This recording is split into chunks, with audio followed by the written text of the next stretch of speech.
안녕하십니까, 허경환입니다.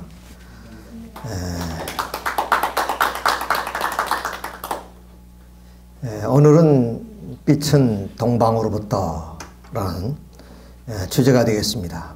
빛이라 하면 진리의 빛을 의미하는 것이고, 그 진리의 빛은 오늘날 민족 종교들이 얘기하고 있는 어떤 신천신지의 어떤 개벽, 그런 의미를 담고 있습니다. 오늘 우리 민족 종교에서는 예를 들어서 동학이라든가 또는 천도교, 중산, 원불교 같은 데서는 아주 개벽 사상이 아주 좀 강하게 주장하고 있는 그런 입장에 있습니다.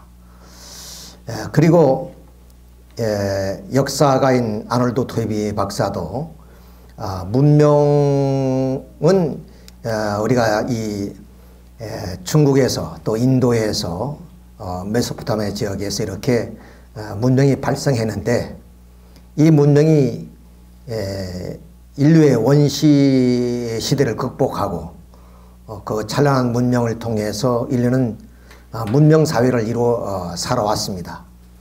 그런데 그 문명이 동시성을 이룬다는 그런 얘기입니다. 그래서 문명 그 자체의 어떤 유기체성을 가지고 서로 생성, 성장, 쇠퇴, 해체라는 과정을 치면서 반복한다는 거죠.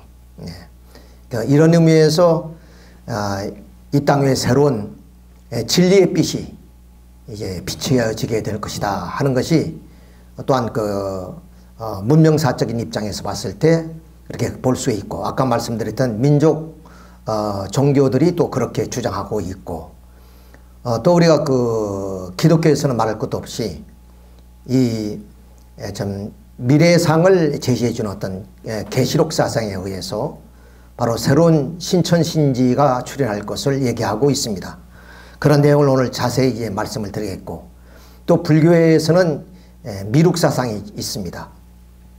그 미륵이란 말은 이제 인도의 그 산스크리트어로 한자로 번역한 것인데, 원래는 그 산스크리트어로 메루테아라고 이렇게 얘기를 하는데, 이 메루테아는 바로 인도, 페르시아 또는 로마 같은 곳에서 추앙을 받았던 미트라는 그 신의 어원과 같은 의미를 가지고 있습니다.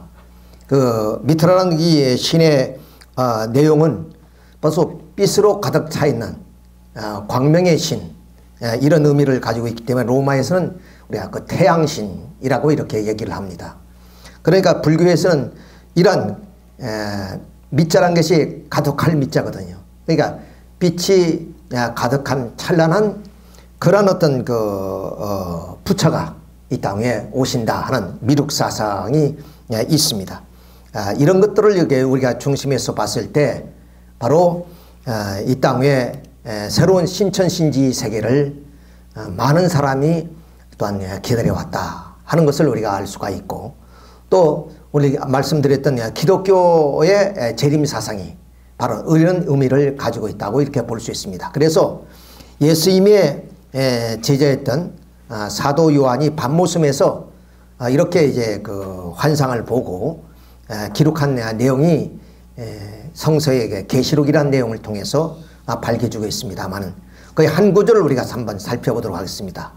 또 내가 새 하늘과 새 땅을 보니 처음 하늘과 처음 땅이 없어졌고 바다도 다시 있지 않더라.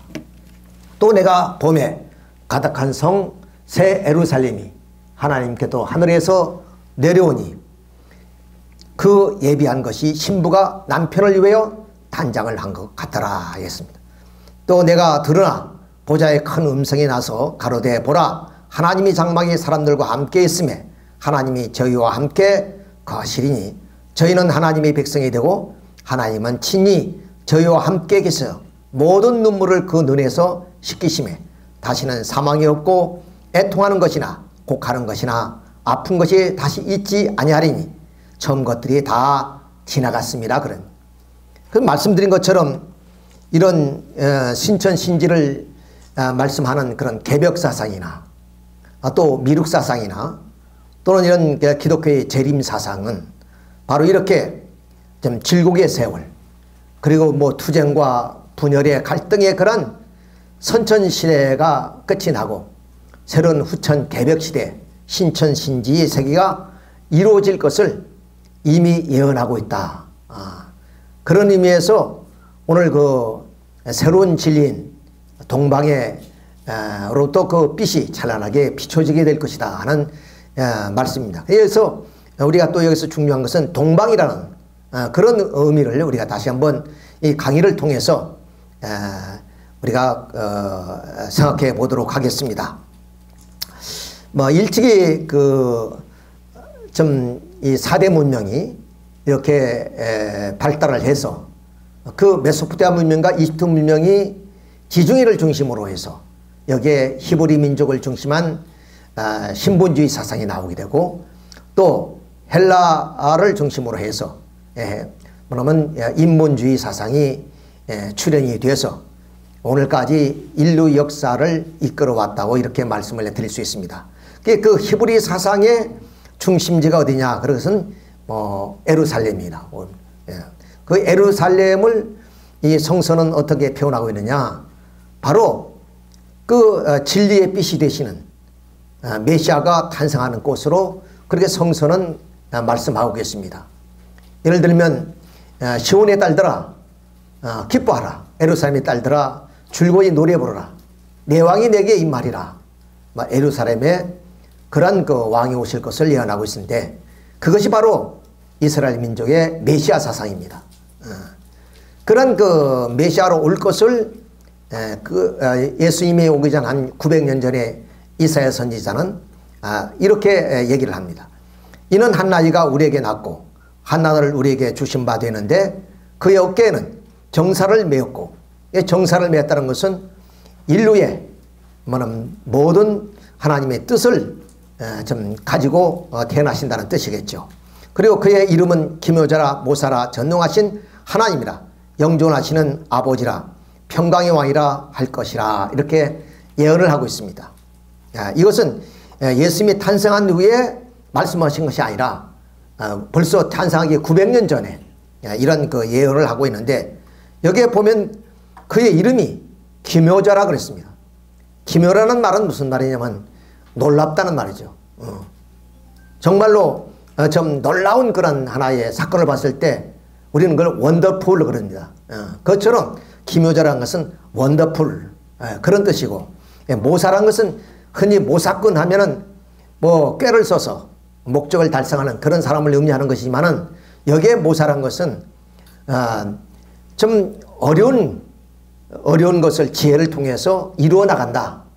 그러니까 결국 그 놀라우신 하나님의 그런 이 땅 위에 영존하신 아버지로 이 땅에 오셔서 이 질곡의 세월을 극복하고, 그리고 일단 평화의 세계를 이룩할 수 있는 지혜를 가진 그런 평강의 왕으로 바로 이 땅 위에 아기 예수가 탄생한다. 이렇게 그 이사야서는 예언을 하고 있습니다.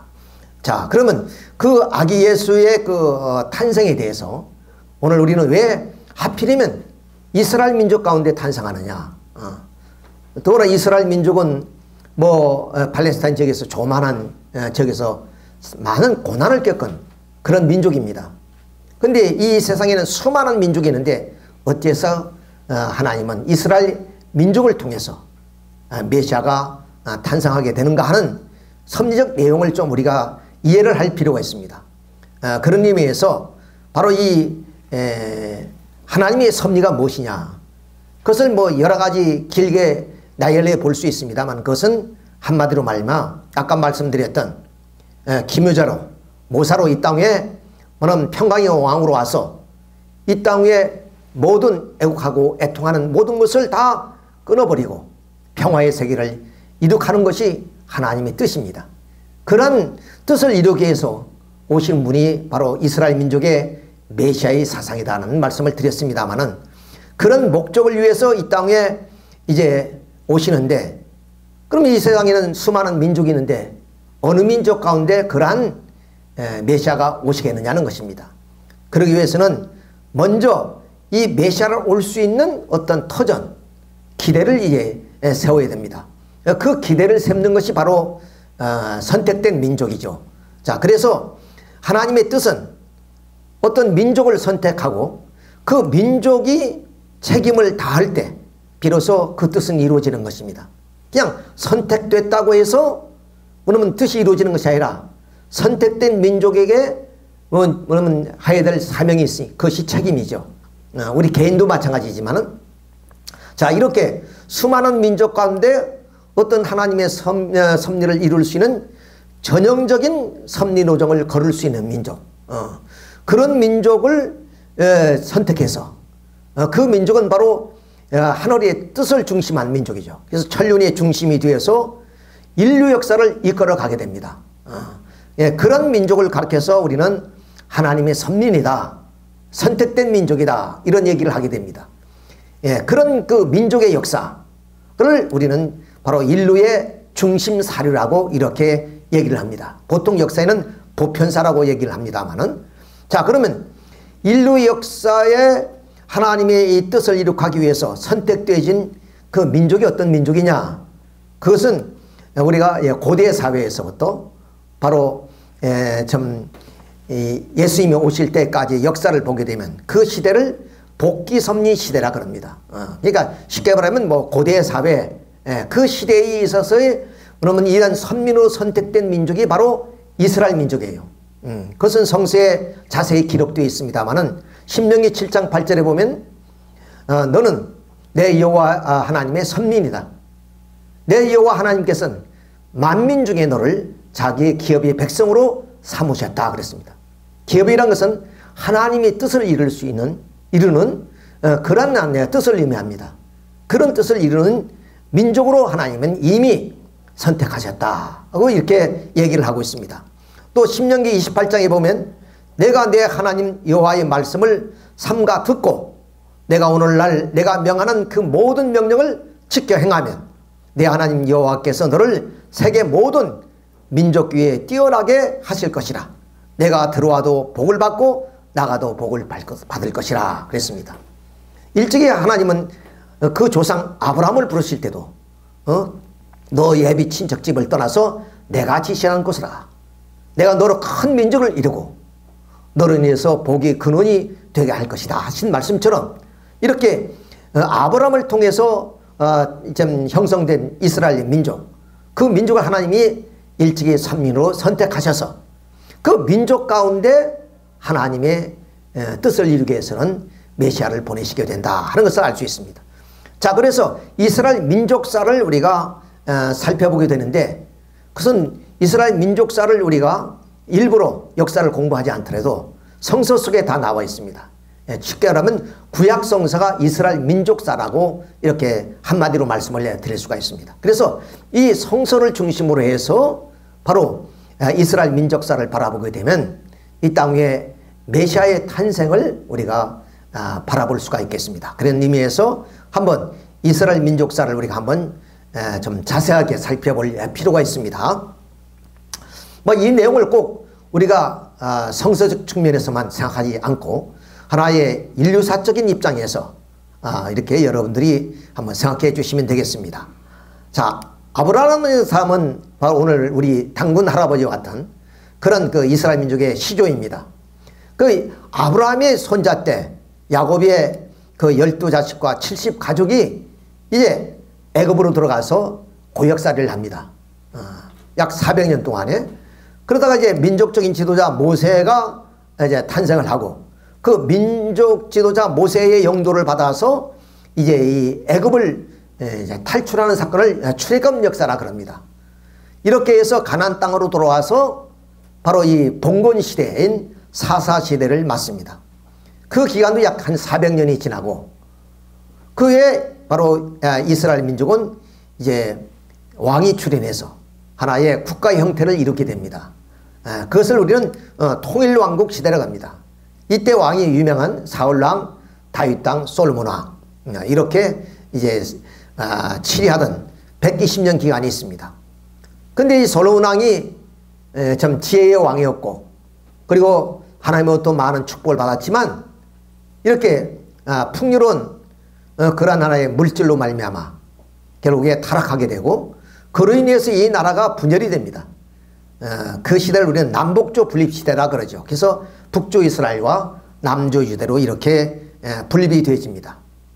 교회 북조 이스라엘은 아시라의 멸망을 하게 되고 남조 유대가 다시 그 후에 바빌로니아가 포로가 돼서 포로 생활해요.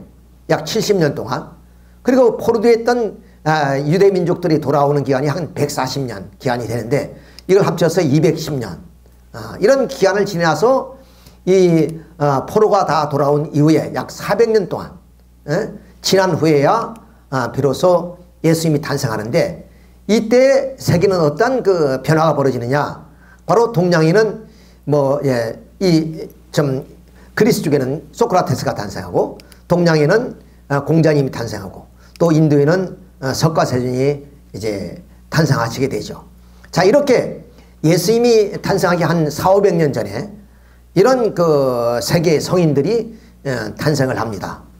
이것은 무엇을 예고하고 있느냐 하면 바로 이 땅 위에 그 진리의 빛으로 오시는 그런 새로운 하나의 세계를 출현하는 그런 입장에서 이런 그 세계의 성인들이 탄생하게 됐다. 이렇게 말씀을 드릴 수 있습니다. 자, 그래서 그 400~500년 후에 예수님이 탄생하시는데 그 예수님이 이 땅에 진리의 빛을 가지고 오시는데 바로 이스라엘 민족이라는 것은 아까 말씀드렸듯이 조그마한 팔레스타인 지역에서 조그마한 땅을 가지고 있는 민족으로서 과연 예수님이 그런 이런 하나님의 섭리적 뜻을 이룰 수 있겠는가? 이게 우리가 한번 생각해 볼 필요가 있습니다. 물론 그 민족을 구원한다는 것은 그건 간단한 일이지만 적어도 예수님은 세상을 이처럼 사랑하사 독생자를 주셨으니 누구니 저를 믿는 자마다 영생을 얻을 것이라는 그 성서의 말씀처럼 예수님은 이스라엘 민족의 메시아가 아니라 인류의 메시아로 이 땅에 오시는 분이시기 때문에 적어도 팔레스타인 지역에서 태어나신 분이랄지도 그때 통신도 없고 교통도 없는 그런 그 고대 사회에서 세계 인류를 구원할 메시아로서의 탄생이고 그런 탄생하기 위해서는 어떤 기반이 없어서는 안 됩니다. 그런 기반을 이제 하나님은 미리 준비하신 것인데 역사적으로 그 내용을 한번 살펴보도록 하겠습니다. 여기에 말씀드린 것처럼 이 팔레스타인 지역에 이스라엘 민족이 있습니다. 조그마한 지역인데 자, 이때는 어디야? 물론 에집트 왕국도 있었지만은 아시라 제국이 세계를 지배하던 그런 시대였어요. 그런 그 아시라 제국, 여기서 아까 말씀드렸던 북쪽 이스라엘이 아시라 제국에 의해서 멸망을 당합니다. 그 아시라 제국을 멸망시킨 것이 바빌로니아 제국입니다. 그리고 이 바빌로니아 제국에도 결국 이 남주 유대가 이 바빌론 제국에 의해서 멸망하고 포로로 끌려가게 되죠. 자, 이 바빌론 제국을 멸망시킨 제국이 바로 페르시아 제국입니다. 이 페르시아 제국에 있을 때도 오히려 이 페르시아 제국은 포로가 되었던 유대인들을 그럼 자기의 고국으로 돌려보내는 그런 일이 일어나죠. 근데 이런 거대한 그 페르시아 제국이 저 마케도니아 이 조그마한 마케도니아 지역에 있던 알렉산더라는 왕자가 지금은 말하면 발칸반도입니다만 이 지역을 완전히 다 통일하고 그 다음 페르시아 쪽으로 들어와서 페르시아를 10년 만에 완전히 제패를 하죠. 그렇지만 알렉산더 대왕이 열병을 걸려서 33살에 요절을 해버립니다. 그러니까 그 유장들에 의해서 이제 권력 다툼이 벌어졌는데 약 50년 동안 권력 다툼하다 보니까 이렇게 세 개의 나라로 분열이 돼요. 그래서 이 마케도니아 왕국, 시리아 왕국, 에집트 왕국 이런 이 시대를 약 한 300년이 가는데 헬레니즘 제국 시대다 이렇게 얘기를 합니다. 근데 이 마케도니아 왕국은 서기 한 180년 전에 멸망을 하고 로마에 의해서 이게 로마가 이제 등장하게 되죠. 그 다음 이제 서기 BC 한 50년경에 폼페우스에 의해서 결국 시리아 왕국이 망합니다.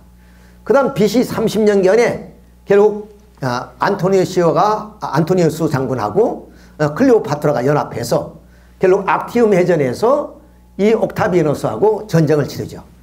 결국 패전을 해서 결국 이 헬레니 제국이 모두가 다 로마로 흡수가 되어버리죠. 그러니까 이 로마는 람케가 얘기했듯이 고대 사회의 모든 제국이 마침 호수처럼 로마로 흘러들어갔다, 이런 얘기를 합니다. 그러니까 말씀드린 것처럼 아시리아 제국, 바빌론 제국, 페르시아 제국, 헬레니 제국, 이 모든 제국이 결국 이 호수같이 뭐냐면 로마로 흘러들어갔고 또 그 로마에서 결국에 근대가 이루어지게 됐다, 이런 얘기를 합니다. 이것처럼 그런 거대한 하나의 로마가 탄생하게 됩니다. 이런 그 로마를 가리켜서 우리는 팍스 로마나라 그럽니다. 팍스 로마나라는 말은 바로 로마의 힘에 의해서 세계가 평정되는 그런 시대를 의미하는 거죠. 자, 로마는 사통팔달한 그런 도로와 그리고 지중해를 중심한 문화적 배경, 정치적, 군사적 이런 것을 통해서 어떤 나라도 대적할 수 없는 그러한 나라의 팍스 로마나를 만들게 되죠. 자, 이런 시대에 바로 이 조그만 팔레스타인 지역에서 예수님이 탄생합니다. 이것을 우리가 한번 눈여겨볼 필요가 있습니다. 자, 아까 말씀드렸지, 예수님은 팔레스타인 지역에 있는 이스라엘 민족을 구원하러 오는 그런 메시아가 아니라 적어도 인류의 메시아로 오신 분이다. 그렇게 해서는 당시에 통신도 교통도 없는 그 시대에 어떻게 이 조그마한 팔레스타인 지역에서 세계의 평강의 왕으로서 또한 모사자로서 이렇게 하나님의 뜻을 이룰 수 있겠냐. 그런 모든 환경적 배경이 노마라는 것이 있었다 하는 것을 우려야 됩니다. 그러니까 결국에 이 예수님은 유대를 넘고 예루살렘을 넘어서 로마로 돌아서, 당시에 로마는 원로원이 있었기 때문에 그 원로원을 설득시키게 되면 비로소 로마를 이제 예수님의 사상으로 화합시킬 수 있다, 이렇게 볼 수가 있는 거죠. 자, 이런 입장에서 로마로 들어가야 되는데 예수님이 이스라엘 민족을 또 인정을 받을 수 없게 됐죠. 자, 그로 인해 가지고 예루살렘을 넘지 못하고 결국 예수님은 이스라엘 민족 앞에 십자가를 지고 돌아가시게 됩니다. 그러나 그 제자들에 의해서 결국 예수님의 사상은 로마로 들어가서 그 로마를 중심해서 결국 기독교가 세계화되는 그런 나라의 참 서양 역사를 우리가 살펴보게 됩니다. 자, 그러면 이렇게 예수님이 오시기 전까지 그러면 400~500년 전부터 이미 그런 환경적 그런 팍스 로마나가 나타나게 되고, 그 다음 또 세계에는 이런 성인들이 탄생하게 되고, 이런 것은 무엇을 의미하느냐. 아까 말씀드렸던 평강의 왕으로서 이 땅에 오신 그 메시아에 의해서 이 땅에 신천신지의 그런 이상적 세계를 이루고자 하는 하나님의 뜻이 있었다 하는 것을 우리가 여기서 알아야만 됩니다. 자, 그런데 예수님이 당신이 이제 이스라엘 민족이 반대로 인해서 죽음이 가까웠다는 사실을 느끼게 됩니다. 그래서 예수님은 갈릴리 바다에서 참 이렇게 여리고를 지나가지고 유월절을 맞이해서 예루살렘 성으로 돌아오게 되는데, 그 예루살렘 들어가기 전에 좀 바리새인들하고 이렇게 이제 얘기를 나누는 그런 장면이 마태복음 21장에 자세하게 기록이 되는데, 그 장면을 한번 보도록 하겠습니다. 어떤 예를 들냐면 포도원의 예를 듭니다. 다른 한 비유를 들으라. 한 집 주인이 포도원을 만들어 산 울타리를 두고 거기에 죽자는 틀을 만들고 망대를 짓고 농부들에게 서로 주고 타국에 갔더니 열매가 거둘 때가 가까움에 그 열매를 받으려고 자기 종들을 농부들에게 보내니 농부들이 종들을 잡아 하나님은 심히 때리고 하나는 죽이고 하나는 돌로 쳤건을 다시 다른 종들을 전부 다 많이 보내니 그들에게도 그렇게 하느니라 그랬습니다. 이 종들이 뭐냐? 여기서 우리가 이제 말씀을 좀 해석해서 드린다는 것은 뭐냐면, 이 포도원이란 것은 하나님의 뜻을 이룰 수 있는 어떤 민족, 이것을 의미합니다. 하나님의 뜻을 의미하는 거죠. 자, 그 하나님의 뜻을 이루는데 뭐냐, 하나님이 선민을 택하셨다. 그 선민에게 뭐냐, 많은 선지자를 보내는데 그 선지를 핍박하고 박해하고 때리는 죽이기도 했다. 이런 말씀이 되는 거예요. 자, 또 나중에 후를 보면은 후에 자기 아들을 보내요. 이르되 그들이 내 아들을 존대하리라 했더니 농부들이 그 아들을 보고 서로 말하되 이는 상속자니 죽이고 그의 유산을 차지하자 하고 이에 포도원 밖에 내쫓아 죽였더라 했습니다. 그러면 포도원 주인이 올 때 그 농부들을 어떻게 하겠느냐, 이렇게 제자에게 물어요. 다시 말씀드리면 이렇게 선지자까지 다 보내 이제 죽이는데 이제는 당신은 독생자 예수까지 보냈다는 거예요. 그 예수도까지도 이 민족이 죽였으니 과연 이제 이 주인이 와서 어떻게 할 것이냐, 그 제자에게 묻는 말이 뭐냐, 바로 그들이 말하되 그 악한 자들을 진멸하고 포도는 제때 열매를 바칠 만한 다른 농부에게 뭐냐면 새로 줄지어니다, 이렇게 말씀드린, 그 말이 옳다 그랬어요. 그러니까 이렇게 선지자도 보냈고 이스라엘 민족 가운데 예수까지 보냈지만은 독생자 예수까지 죽였으니 그 주인 되신 하나님께서 이 민족 가운데 바로 그런 메시아를 보낼 수 있겠느냐 하는 얘기입니다. 그래서 제자들이 제때에 뭐냐면 싹을 바치는 농부에게 줘야 되지 않겠습니까 하는 그런 말씀이 내용이에요. 이렇게 하나님께서는 이런 하나님의 뜻을 세워서 이스라엘 민족이라는 그런 농부에게 이것을 맡기는데 오히려 그 농부들이 그럼 이 농장을 빼앗기 위해서 오히려 아들까지 죽였다, 이런 얘기가 되겠습니다. 자, 이랬을 때 아까 말씀드린 것처럼 이스라엘 민족이 한테 예수님이 오시는 것이 아니라, 메시아가 오시는 것이 아니라 바로 제때 싹을 주는 그러한 민족을 선택하시겠다. 그러면서 하시는 말씀이 건축자들이 버린 돌이 모퉁이의 머릿돌이 되나니 이것은 주로 말미암아 된 것이요 우리 눈에 기이하다 함을 이겨본 적이 없느냐. 그러므로 내가 너희에게 이르노니 하나님의 나라를 너희는 빼앗기고 그 나라는 열매 맺는 백성이 받으리라 그랬어요. 그러니까 이스라엘 민족을 겨냥해서 하시는 말씀이요. 이스라엘 민족이 이제 뭐냐면 열매 맺는 백성에게 그 모든 주권이 넘어가게 되고 또 하나님의 뜻이 넘어가게 된다. 또 로마서 11장 11절을 보면 저희의 넘어짐으로 구원이 이방인에게 이루어 이스라엘로 식인하게 하셨다 하는 이런 성서적 내용들을 살펴보게 될 때 메시아가 이 땅에 보내셨지만 그 메시아가 유대민족으로 인해서 십자가의 지심으로 인해서 다시 오시는 재림 때는 이스라엘 민족으로 오는 것이 아니라 하나님이 건축자가 버린 돌이 모퉁이의 머릿돌이 되듯이 어떤 민족을 하나님은 선택하셔서 그 민족으로 하여금 머릿돌이 되게 하시겠다 하시는 그런 내용이 되겠습니다. 그런 민족이 어떤 민족이냐 하는 것이 오늘의 강의에 주된 내용이다, 이렇게 이제 말씀을 드립니다. 이렇게 예수님이 돌아가셨단 말이에요.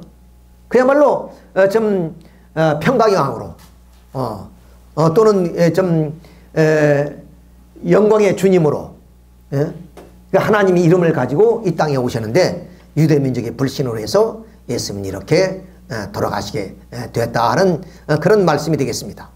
자, 그래서 과연 이 예루살렘에 예수님이 다시 오시겠느냐. 아까 마태복음 말씀에 따르면 다시 예루살렘에 오시는 것이 아니다 하는 것을 우리가 알 수 있습니다. 그러면 그 다시 오시는 메시아는 어디로 오실 것이냐 하는 것이 말씀드린 것처럼 오늘의 주된 하나님의 내용이다 말씀을 드리겠습니다. 자, 아까 이미 말씀을 드렸습니다마는 하나님이 그런 그 섭리적 목적을 이룩하기 위해서 선민을 세우셨는데 그 선민을 세우셨는데 그 민족이 이스라엘 민족이었단 말이에요. 그런데 아까 마태복음 21장의 말씀처럼 이미 포도원을 다른 농부에게 주신다는 것처럼 하나님께서는 다른 민족으로 그 뜻이 넘어가게 된다 하는 얘기가 되겠습니다. 자, 그래서 하나님의 섭리는 예수님을 통해서 이 땅에 좀 평강의 왕으로 보내셨지만 그 뜻을 이루지 못하기 때문에 그 뜻이 이제 연장돼서 재림을 통해서 이루 나오게 된다. 그러면 그 재림은 바로 어떤 민족이 될 것이냐, 어떤 민족 가운데 있을 텐데, 그것이 아까 말씀드렸던 마태복음 21장의 포도원의 얘기였고, 그 다음 로마서 11장에 그런 말씀을 드렸습니다. 자, 그러니까 이스라엘 민족이 아니고 뭐냐면 이스라엘 민족을 대신한 제2이스라엘 민족, 이스라엘이라는 말은 승리라는 말이기 때문에 다시 승리하는 민족을 하나님이 선택하신다.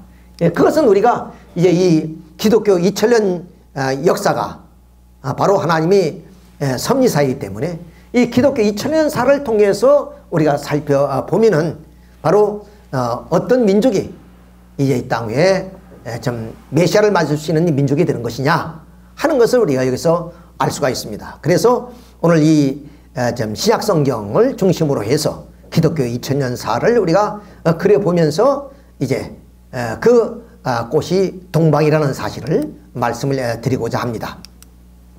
자, 뭐 시간이 없으니까 기독교 2000년사는 다 말씀을 드릴 수 없고, 이제 이 중세 시대를 지나서 바로 종교 개혁이 벌어집니다. 그 종교 개혁을 통해서 결국에 이제 그 프로테스탄트인 새로운 신교가 탄생하게 되죠. 근데 이 영국에서는 바로 이 종교 개혁이 유럽을 휩쓸고 있는 그런 시대였지만 그 종교 개혁이 제대로 이루어지지 않아서, 그래서 결국 이 영국에서는 그 뭐냐면 영국교회, 성공회라죠. 성공회가 세워지게 됩니다.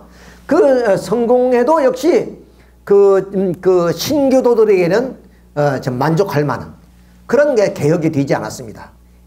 거기에 이제 불만을 품었던 사람들이 누구냐면 청교도인들이에요. 청교도인들. 그 청교도인들이 1660년, 1260년 메이플라워를 타고 어디냐면 바로 아메리카로 건너가죠. 이 사람들이 그 청교도의 정신에 의해서 미국이 이제 건국이 되어지고, 이렇게 이제 미국의 새로운 신앙운동이 이제 펼쳐지게 됩니다. 자, 이와 때를 뭐 시대는 좀 달랐지만은 이 영국에서 칼 마르크스를 중심한 공산당 선언이 이루어지게 돼요. 그 공산당 선언을 이루어진 이후 약 70년 만에 바로 이 동토의 땅, 바로 러시아에서 혁명이 벌어져요. 공산당 혁명이. 그것이 볼셰비키 혁명이고, 바로 그래서 이 러시아의 공산주의가 탄생합니다. 그래서 소비에트 연방이 탄생하게 되는 겁니다. 이렇게. 자, 이렇게 해서 서로 이 무신론인 공산주의가 바로 이 영국에서 공산당 혁명 선언을 통해서 일어나게 되고, 또 미국에는 이런 그 청교도 정신을 통해서 미국이 건국이 되면서 이제 바로 1861년에 노예 해방이 이루어짐으로 진정으로 이 지구상에 자유민주주의가 탄생하게 되죠. 이런 자유민주주의와 공산주의가 결국에 이 한반도를 중심으로 해서 들어오게 되는 겁니다. 자, 이렇게 간단하게 기독교 2000년사를 이렇게 함축해서 말씀을 드리니까 이렇게 됩니다. 너무나 긴 내용이기 때문에. 그래서 이 한반도에 그어졌던 이 38선, 이런 것이 단순한 그 민족의 분단이라든가 뭐는 국토의 그 분단을 의미하는 것이 아니라 이런 사상적 그런 그 분단을 의미한다. 이걸 우리가 좀 이해를 할 필요가 있습니다. 이렇게 해서 결국 이게 공산주의와 민주주의는, 자유민주주의 사상은 바로 이런 청교도 정신을 통해서 한반도에 들어오게 됩니다. 자, 그러면 한반도는 어떤 그 나라인가? 뭐 우리 민족의 우리 역사는 너무나 잘 알고 있습니다만은 그것을 비교하려면 이스라엘 민족을 좀 우리가 이해를 더 다시 한번 해볼 필요가 있습니다. 이스라엘 민족은 지금 이스라엘 국가라는 그 나라는 뭐 옛날이나 고대 사회나 지금이나 큰 뭐 변화는 없습니다만은 대개 그 크기가 우리나라 경상남북도 정도의 그런 크기를 가지고 있는, 우리나라 약 10분의 1 정도의 크기를 가진 땅입니다. 면적이. 그 역사는 아까 말씀드렸지, 우리는 당군 할아버지면 거기는 아브라함인데 바로 우리가 거의 비슷한 역사를 가지고 있습니다. 여기도. 그리고 이 이스라엘 민족은 결국에 좀 로마에 의해서 멸망해가지고 다시 건국하는데 1948년도에 이루어져요. 우리는 일제치하에서 멸망하고 나서 결국 다시 건국하는데 48년도 우리 같은 해에 이루어지게 됩니다. 그래서 수도가 예루살렘이고 인구는 약 지금 한 850만 정도. 우리나라의 한 10분의 1 정도 되죠. 남북 합치면은. 그런데 그 나라는 대단히 부유한 국가입니다. 우리나라보다 한 $10,000 이상의 GDP를 가지고 있습니다. 자, 그런데 이 예루살렘에서 예수님이 십자가에 지심으로 알마 기독교 역사는 세계를 한 바퀴 이렇게 돌게 되죠.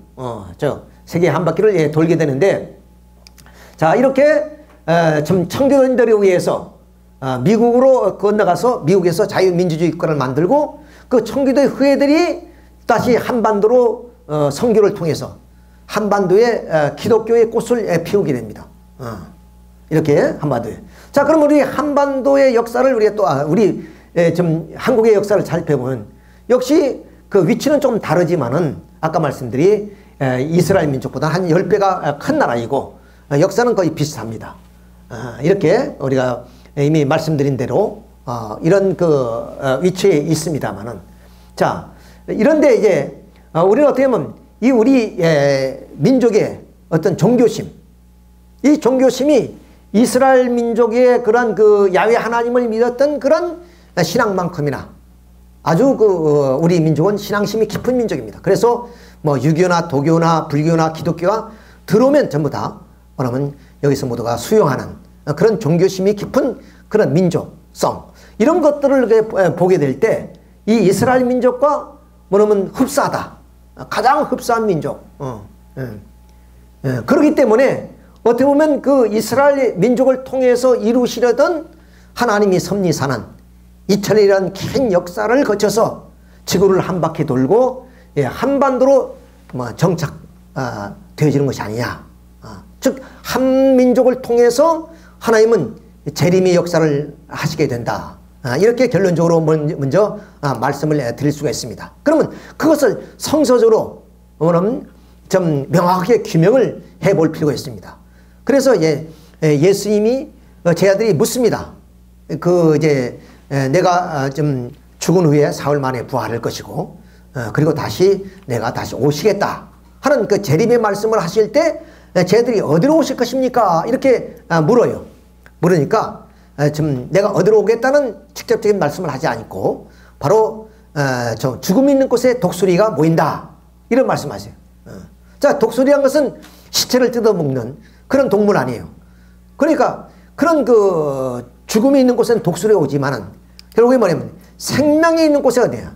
생명을 찾아서 주님은 오시겠다는 말씀이에요. 그래서 역으로 우리가 이해를 한다면, 자, 죽음 있는 곳에 독수리가 모이니까 사악한 그런 악마가 죽음 있는 곳에 온다면은 나는 바로 생명이 넘치는 곳에 와서 그들을 살리겠다는 말씀이 되겠죠.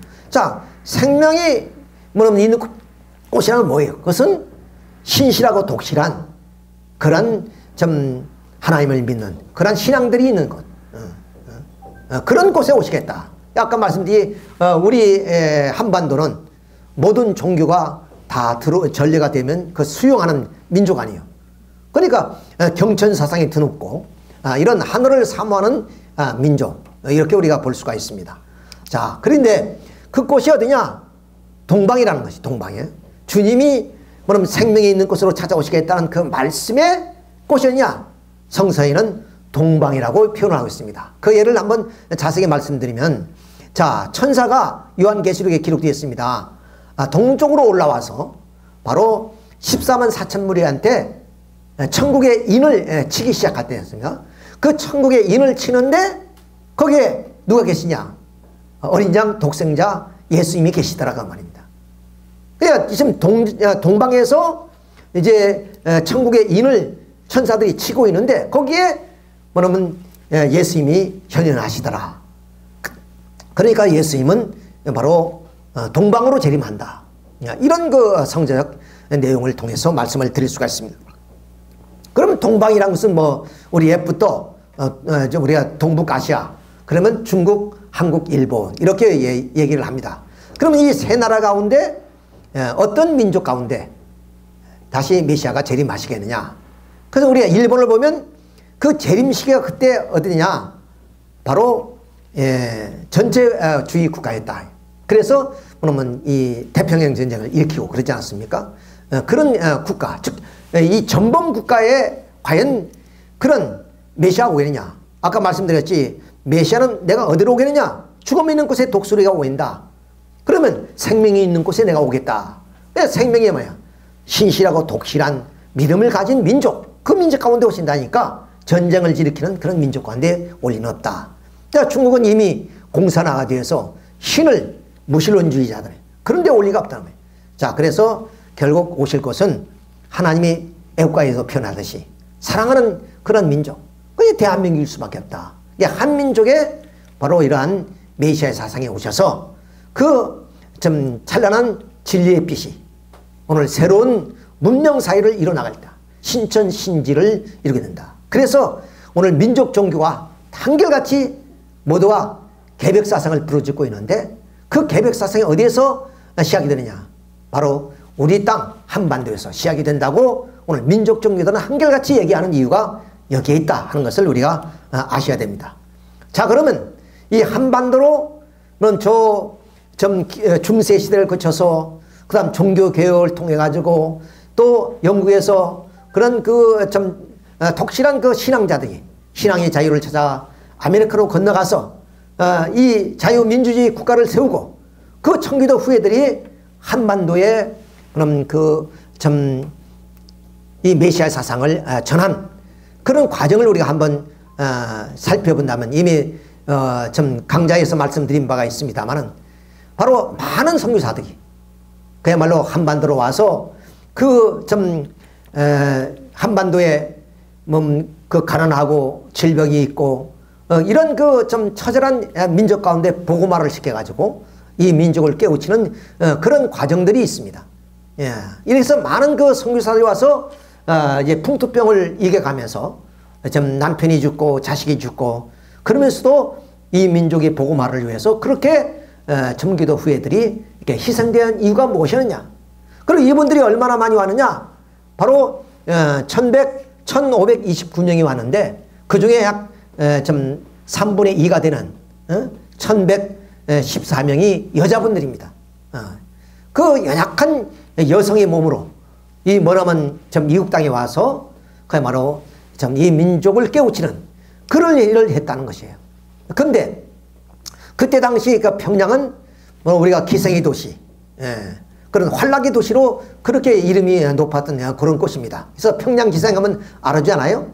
자, 그런 평양의 이런 기생의 도시가 이 복음화 운동을 통해서 새롭게 탄생해요. 그래서 우리는 그 평양을 오늘 기독교인들이 말하기를 동방의 예루살렘이라고 이렇게 얘기를 합니다. 예루살렘이라는 것은 바로 하나님이 임재하시는 곳. 물론 하나님이 무소부지하시기 때문에 어디에 안 계신 데도 없지만은, 그러나 특별히 성서를 통해서 내가 여기서 안식할 곳이라고 말씀하고 계십니다. 그리고 아까 말씀드린 것처럼 시온의 딸들아 즐거워하라, 예루살렘의 딸들아 기뻐하라, 내 왕이 내게 이 말이라. 이렇게 예루살렘이라는 땅은 어떤 도시와 달리 이렇게 좀 성지 중에 성기고, 그리고 메시아가 탄생한 그런 곳입니다. 그러니까 메시아가 다시 오실 때는 그 이름 그대로 평화의 도시니까 평화의 도시에 오시게 되는데, 근데 아까 21장의 말씀처럼 다시는 이스라엘 민족 가운데 안 오시기 때문에 그 예루살렘이 어디냐, 그것이 바로 평양을 우리가 동방의 예루살렘이라고 하듯이 바로 이러한 좀 동방 평양을 의미하는 것이다, 이렇게 말씀을 드릴 수가 있습니다. 그러니까 평양이라는 건 꼭 어떤 한 도시를 의미하는 것이 아니라 한반도를 그런 그 좀 메시아가 탄생하는 예루살렘으로 우리가 이렇게 보면 되겠습니다.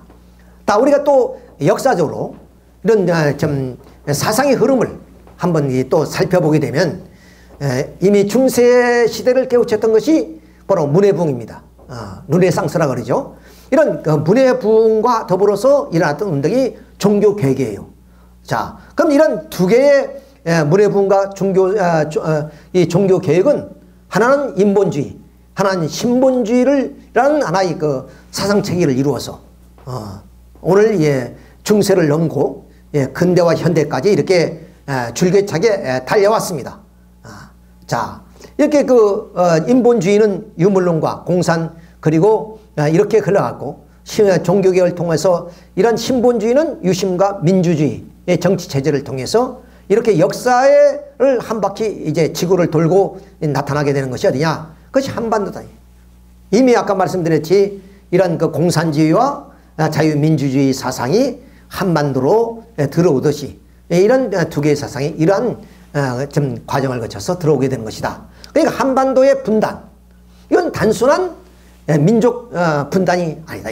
국토 분단이 아니다는 거예요. 이것은 세계사적인 그런 하나의 사상의 분단이고, 또는 이것은 문명의 충돌 지역이다. 이렇게 우리가 말씀을 드릴 수 있어요.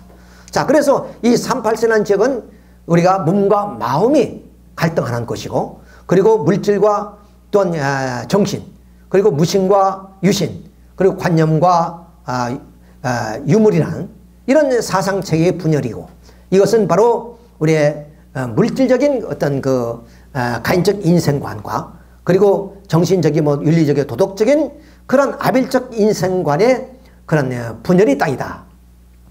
이런 가인적 인생관은 결국 공산주의 정치체제가 되어가지고 북한 땅에 이제 정착하게 되고, 또 아벨적 인생관은 자유민주주의 사상체계를 이루어서 남쪽에 이제 멀게 되는. 그러니까 이미 말씀드린 것처럼 자유민주주의 상은 바로 이 청교도 후예들을 통해서 태평양으로 한반도로 들어오고, 그리고 공산주의 사상은 저 동토의 땅 러시아를 통해서 한반도로 들어오는 그런 하나의 모든 내용들이 이런 하나의 도표로 그려볼 수가 있다고 말씀을 드릴 수 있습니다. 자, 그런데 북한은 주체 사상을 중심으로 해서 김일성이가 어버이가 되는 겁니다. 그러니까 이 주체 사상의 하나의 좀 근본적 내용은 뭐냐? 바로 인간이 모든 것이 주인이며, 그 주인된 주인, 그분이 바로 김일성이라는 거예요. 그래서 김일성이는 바로 어버이로서 나타나게 됩니다. 그러니까 모든 정치적인 지도자는 임기가 끝나면 다 역사 속에 사라지죠. 그러나 어버이만은 누구나든지 영원히 남습니다. 그러니까 이미 죽었지만 유은 통치를 통해서 주석 자리는 누구도 거기에 꿰찰 수가 없는 건 이유가 바로 여기 있습니다. 그래서 김정일이도 김정은이도 주석은 될 수 없는 것은 왜? 아버지는 한 분이시니까 유은 통치로 이루어나가고 있다. 자, 그러니까 이사야서의 예언이 뭐냐? 그러니까 김효자의 모사요, 전능하신 하나님이요, 평강의 왕이요, 영존하신 아버지라 그랬습니다. 그러니까 그 메시아는 김효자이기도 하고 모사이기도 하고 하나님이기도 하고, 그 다음 평강의 왕이기도 하지만 그분은 바로 영존하신 아버지로 오신다는 거예요. 아버지로 이 땅에. 그러니까 아버지는 어디에 우리에게 혈통을 주시고 사랑을 통해서 우리에게 생명을 주시는 분 아니에요. 우리는 왕이라면 어떤 정치적인 그런 지도자라면 바로 우리에게 생명과 사랑과 혈통을 주시는 것은 아버지단 말이에요. 그래, 인류에게 그런 어떤 정치적인 평화의 세계도 중요하지만 이러한 참 평강의 왕뿐만 아니라 영존하신 아버지로 우리에게 새로운 신천신직을 이루는데 새 생명을 주시는 그런 아버지로 오신 분이기 때문에 결국에 이 메시아 사상은 아버지 사상이다, 이렇게 말씀을 드렸어요. 그러니까 사탄은 이것을 잘 알고 있는 것이요, 악마는. 그러니까 악마는 이런 것을 알기 때문에 먼저 이런 부모의 사상을 들고 나와서 김일성이가 어버이 수령이 되어진 것이다. 그러니까 이것을 극복하기 위해서는, 다시 말하면 주체 사상을 극복하기 위해서는 이 땅에 참된 어버이 사상, 부모 사상이 나와야 된다는 것은 이러한 논리를 통해서 너무나 당연한 것이다, 이렇게 말씀을 드릴 수 있습니다. 그래서 문선명 선생님은 이런 참부모 사상을 강조하는 이유가 바로 여기에 있다, 이렇게 말씀을 드릴 수가 있는 것이죠. 자, 그래서 모든 하나님의 섭리사를 이렇게 보면 하나님이 이루고자 하는 뜻 앞에 반드시 악마인 사탄이가 먼저 말하면 자기의 어떤 목적을 달성하기 위해서 앞서간다. 그래서 하늘편에 서고자 하면 사탄편이 먼저 서고, 그래서 하늘편의 일선이자 사탄편이 일선이 바로 우리 한반도다. 그래서 한반도의 3.8선은 그런 의미를 가지고 있다. 이렇게 우리가 말씀을 들려주셨어요. 자, 그러면 이 3.8선을 우리가 뭐 정치학적으로 여러 가지 또 지정학적으로 얘기를 합니다. 예를 들면 우리가 뭐 지정학적으로나 정치적 입장에서 관련할 때 일본이 패망하면서 결국에 북한에는 소련군이 그리고 남한에는 미군이 주도하면서 3.8선이 자동적으로 그어진 것이 아니겠습니까? 이렇게 그어져서 결국에 6.25 전쟁 오늘에 이르게 됐습니다만은 자, 이런 그 상황 속에서 한국전쟁이 이제 발발하게 됩니다. 근데 한국전쟁이 발발하기 전에 말씀드린 것처럼 한반도에 3.8선을 놓고 소련군과 미군이 주도했고 48년도에 대한민국이 건국하면서 미군 고문단을 남겨놓고 모두가 이제 철수를 하게 됩니다. 그러면서 말하면 1950년 1월 10일 미 에츠스 국무장관이 프레스센터에서 이제 그 연설을 하는데 그럼 이 미국의 안보 라인을 일본 열도에서 그리고 이제 대만을 비껴서 필리핀으로 이렇게 안보 라인을 그게 됐다는 연설을 합니다. 그 계획 가운데 한반도를 자기들이 지킬 이유도 필요성도 없다. 그때만 하더라도 한반도가 뭐 지정학적으로나 또 군사적인 입장에서나 또는 그 경제적인 입장에서 미국의 이익이 될 것이 하나도 없었죠. 자, 이런 입장에서 그 안보 라인, 이것을 우리는 에치슨 라인이라고 합니다. 이 에치슨 라인을 이렇게 그게 된 겁니다. 그런데 김일성의 오판을 해서 결국 전쟁을 이루게 되죠. 이때 우리가 참 고맙게 생각해야 될 문제가 트루만 대통령이 정말 놀라울 정도로 자기의 어떤 정치적 수완을 발휘하게 됩니다. 만일에 이 트루만 대통령이 어떤 단호한 조치를 취하지 않았더라면 이미 한반도는 공산화되지 않았느냐. 그것을 우리가 이제 말씀을 드리고자 합니다. 자, 전쟁이 일어나니까 결국에 무초 대사가 이렇게 미국 본부로 미국으로 와싱턴으로 이제 연락을 취하게 되죠. 자, 한반도에 전쟁이 일어나는데 국지전이 아니고 전면전입니다. 근데 그때 다시 이 트루먼 대통령이 자기 고향에 가서 만약 주말이니까 고향에 가서 좀 쉬면서 잠자리에 들 그런 시간이었어요. 그 전화를 받고 깜짝 놀라면서 당장 안전보장이사회를 소집하라 하는 명령을 내립니다. 그러니까 여기서 우리가 참으로 기이하게 생각하는 것은 뭐냐면 이미 미국은 한국의 안보를 뭐냐면 책임질 이유도 없다고 해서 일본 열도를 안보 라인을 그었어요.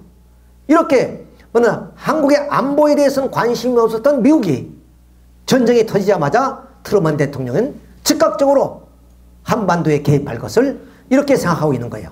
자, 그래서 안전보장이사회에 정말로 하늘이 도와서 소련이 불참하지 않습니까? 그런 바람에 결국 안전보장이사회를 통해서 유엔군이 결성이 되고 그 유엔군의 결성에 의해서 결국에 그 메가더 장군이 인천 상륙 작전을 펼치게 됩니다. 이것이 우리는 신의 한 수라고 말씀을 드릴 수 있어요. 자, 이런 신의 한 수를 통해서 결국 다시는 이 전쟁이 원점으로 돌아가게 됐습니다. 우리가 서울 수복을 했고, 자, 이런 모든 일련의 과정, 이것은 너무나 참 급작스러운 그런 일이었고, 그럼에도 불구하고 자유민주주의 국가인 미국이 한반도를 버리지 않고 공산주의에 대해서 전면전을 이제 대항해 나왔다. 이렇게 우리가 볼 수가 있습니다. 또 유엔군은 16개국이 직접적으로 참전을 해서 피를 흘려 주었습니다. 그러니까 어떻게 보면 뭐 제3차 세계대전이나 마찬가지죠. 자, 예를 들면은 이 미군을 중심한 유엔군이 개입돼서 서울 수복이 이루어졌습니다. 그래서 이제 북진하는데 다시 중공군이 개입이 되었고, 이것은 결국에 세계 3차 대전이나 마찬가지 그런 전황이 전개되어지게 된 거죠. 이게 3년 동안에 치열한 전쟁을 치렀습니다. 자, 이 전쟁에 얼마나 많은 유엔군이 또나 미군이 희생되느냐 하는 것을 우리가 여기서 간과해서는 안 됩니다. 자, 미군이 와싱턴에 가면은 바로 이 6.25 전쟁 기념 공원인데 그 공원에 이런 글이 써져 있습니다. 우리가 알지도 못하는 나라, 만나보지도 못하는 국민을 위하라는 조국의 부름을 하던 우리 아들, 딸을 기린다는 이 비문입니다. 사실 그때 당시에 대한민국이라는 것은 뭐 알고 기억하는 사람 아무도 없었어요. 어디에 붙어 있는지도 몰랐습니다. 그런 나라를 위해서 그렇게 이제 참 사랑스러운 아들, 딸들을 보내서 3년 동안 전쟁을 치르게 한 겁니다. 그래서 수많은 그 미군들이 전사하고 부상당하고 포로가 되고 그렇습니다만은 희생자가 얼마나 되느냐? 바로 36,900명이 전사를 했죠. 그리고 투입된 전체 인원이 약 180만 정도가 이제 뭐냐면 우리 전선에 와서 그렇게 싸워주었다. 이 나라를 지켜주었다 하는 것을 우리가 잊어서는 안 됩니다. 말씀드린 것처럼 그러면 희생자가 36,940명, 부상자가 92,134명, 실종자가 3,737명이죠. 그리고 포로가 4,439명. 자, 참전 인원이 178만 9천 명입니다. 이렇게 뭐냐면 미국이 정말로 이 한반도의 자유를 지키기 위해서 이렇게 희생했다. 이것을 우리가 잊어서는 안 되죠. 아까 서로의 말씀을 드렸습니다만 이 나라가 미국이 경제적인 입장에서 미국을 지켜야 될 이유도 없고 군사적으로나 보나 모든 면에서 그러면서 불구하고 유엔군이 결성되어서 미군이 이렇게 와서 이 나라를 지켜주게 됐다. 그 가운데 우리가 정말 잊어서는 안 되는 내용들이 너무나 많습니다. 자, 제8군 사령관 워커 장군이 부임했는데 그분이 이제 처음으로 이제 전쟁을 치르게 되죠. 그 아들 샘 워커가 최전선에서 싸워요. 이게 장교입니다. 아들도. 근데 아들의 부대가 아주 좀 혁혁한 공적을 세웠어요. 그 표창장을 주로 가다가 결국 워커 장군이 교통사고로 죽습니다. 그런데 이 샘 워커가 아버지 유해를 모시고 본국으로 가야 될 거 아니에요. 그런데 안 갑니다. 왜? 나는 지금 국가의 부름을 받고 전선에서 싸우고 있는 그런 좀 장군이라는 거죠. 그 어떻게 해서 부모를 모시고 전선을 비워두고 갈 수 있겠느냐? 그래서 할 수 없이 메가다전 장군의 명령에 의해서 아버지 유해를 모시고 한 아주 투절한 그런 군인 정신을 가진 그런 분이었다. 이렇게 볼 수 있고, 그럼 벤브리트 장군이 워커 장군 다음에 이제 오신 분인데, 이분이 아들도 2차 당시에 파이러트인데, 2차 당시에도 이제 출전을 해서 전공을 세웠던 분인데, 오지 않아도 될 그런 사람이 우리나라에 와서 결국 압록강 가까운 곳에 폭격을 가고 돌아오다가 대공포를 나서 산화됩니다. 이런 일.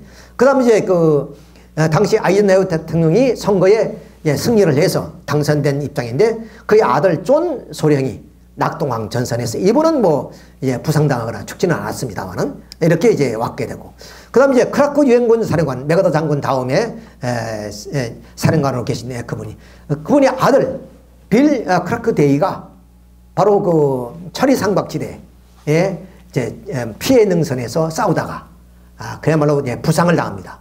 그래서 후송돼서 치료를 도중에 죽습니다. 이런 것이라든가, 그 다음 이제 장진호전 뒤에서 해리스 해병소장의 아들 해리스 소령이 장진호전 뒤에서 죽습니다. 자, 우리는 이것을 어떻게 생각할 것이냐? 자, 당시에 우리 전선에 과연 장군의 아들들이 최전선에 갔겠느냐? 그리고 고위직 자녀들이 과연 최전선에서 싸웠겠느냐? 우리 생각해 봅시다. 이분들의 자녀들은 모두 장군의 아들들입니다. 그리고 장교들이 다. 근데 얼마든지 그러면 한국 전선에 오지 않아도 되고 후방에 있어도 될 사람들이 그야말로 좀 아버지의 후광도 필요 없이 그렇게 일선에 서서 그렇게 싸우다가 전사한 분들이라는 것을 우리가 잊을 수 없는 내용이 되겠습니다. 또 여기 제 24 보병사단의 보병연대장이죠. 로버트 마틴 대령이 결국에 천안전투에서 전사합니다. 대령이 이제 그렇게 전투를 하고, 그 다음에 미 구군단이죠. 거기에 이제 지휘했던 브라이언트 이 무어 소장이 결국에 헬리콥터 사고로 죽습니다. 어떻든 간에 이건 뭐 전선에서 벌어지는 그런 하나의 상황입니다. 근데 여기서 이제 딘 소장, 딘 소장이, 그러니까 우리나라가 전쟁이 터지자 가장 뭐냐면 한 일주일 만에 도착한 그런 그 장군이 누구면 딘 소장입니다.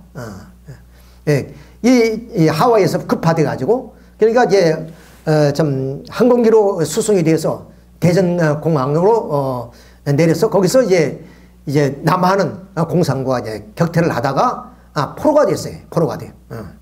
이렇게 그 딘 소장이 포로되는데 그 민가집에서 숨어 있는데 이것을 누가 고발했냐면 우리나라 젊은이들이 고발을 해버렸어요. 이래가지고 좀 공산주의의 포로가 돼가지고 나중에 이제 그런 수모를 당했지만 석방이 되긴 합니다만은 이런 좀 우리의 조국을 위해서 와서 싸우는 그런 군인을 우리가 고발을 하게 됐다. 참 이런 아이러니도 있다는 것을 우리가 알아야 되겠습니다. 자, 그래서 이 미군 장교, 즉 아버지가 장성인 미군 장교가 얼마나 왔느냐? 142명이 왔어요. 근데 이분들은 우리나라처럼 백을 쓴다면 오지 않아도 될 수 있는 그런 사람들. 그런 장군의 아들들인데 그 아들들 가운데 장교입니다. 장교. 장교만 142명이 왔는데 그 중에 35명, 약 25%가 전사하거나 부상을 당합니다. 그리고 그 하버드 대학생들이 17명이 왔고, 또 예, 학교 수업을 하다가 좀 부름을 받고 전쟁터 나온 학도병들이 약 2,500명 정도. 이렇게 와서 이 우리 조국을 지켜줬다.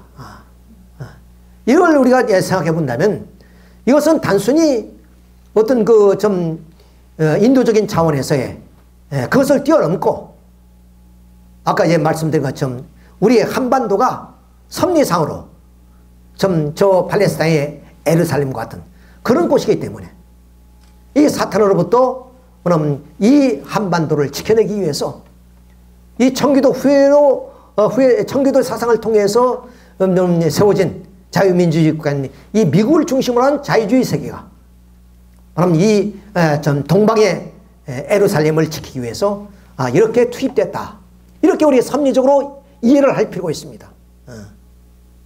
자, 이런 의미에서, 그리고 우리 국토는 말 것도 없고 1천만이 그 이상 가족이 생겼고 30만 미명인이 생겼고 우리 병사가 17만 8,569명이 전사했습니다. 물론 이제 포로만 해도 뭐 엄청나죠. 행방물도 있고 또 고아가 한 10만 명. 그러니까 뭐 산천초목이 다 초토화되었고 모든 이 산업이 다 이제 파괴가 되었고 인명피해가 일었고 이것이 바로 6.25 전쟁이었어요. 그러니까 사탄이 일선이자 하나님이 일선이었어요. 그러면 사탄이가 최후의 그 공격을 통해서 이 동방의 예루살렘을 집어삼키려고 그 혈안이 되어 있는 상황 속에서 비록 이 청교도 후예가 세워진 자유민주주의 국가인 미국을 중심한 16국이